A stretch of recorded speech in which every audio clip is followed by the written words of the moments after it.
Mwongozo wa kujifunza Biblia leo ikiwa ni Julai 21 siku ya Jumanne. Mada inasema kulinda utambulisho wa kanisa. Katika Wakorintho wa kwanza sura ya 6 ya kwanza hadi 11, Paulo anaendelea na mjadala wake kuhusu jinsi Wakristo wanavyopaswa kushughulikia masuala yanayohusisha watu katika kanisa. Soma Wakorintho wa kwanza sura ya 5 aya 3, aya 12, 13 na Wakorintho wa kwanza sura ile ya 6 ya kwanza hadi 13. Paulo anajaribu kuwafundisha nini Wakorintho na sisi?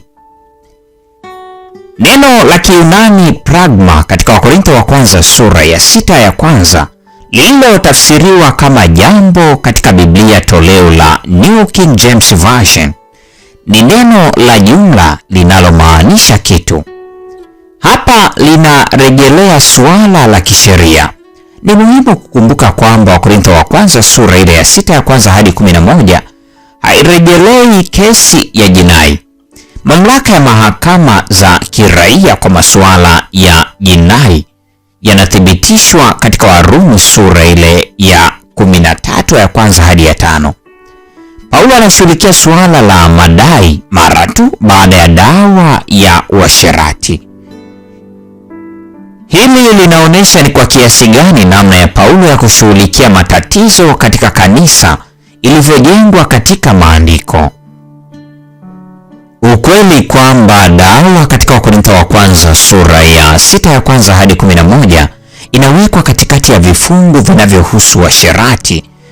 Wakorintho wa kwanza sura ile ya 5 na Wakorintho wa kwanza sura ya 6 ya 12 hadi 20 inaweza kudokeza kwamba dawa katika Wakorintho wa kwanza sura ya 6 ya kwanza inahusu uasherati pia. Hatujui kwa hakika suala ni nini, iwe ni suala dogo la madai kama vile kugombania mali au tatizo la ngono. Haidhuru pragma ilimaanisha nini hatimaye. Paulo hakufurahi kuona washiriki wa kanisa wakiipeleka kwenye mahakama ya kiraia. Je, wao kama ndugu wa Kristo hawakuweza kulitatua kati yao wenyewe badala ya kuleta suala hilo mbele ya wasio haki?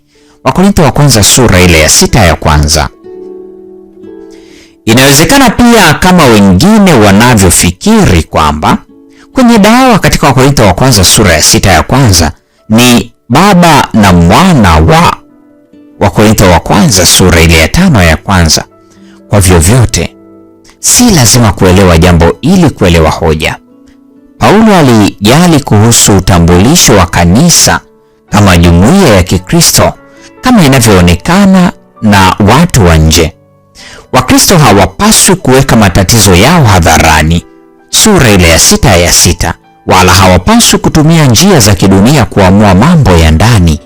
Katika ulimwengu wa Kirumi, watu wa daraja bora zaidi wenye mali au cheo cha kisiasa walielekea kupendelewa mahakamani. Kinyume chake, ni lazima Wakristo watoe uamuzi kama Wakristo na kujitofautisha na viwango vya kidunia.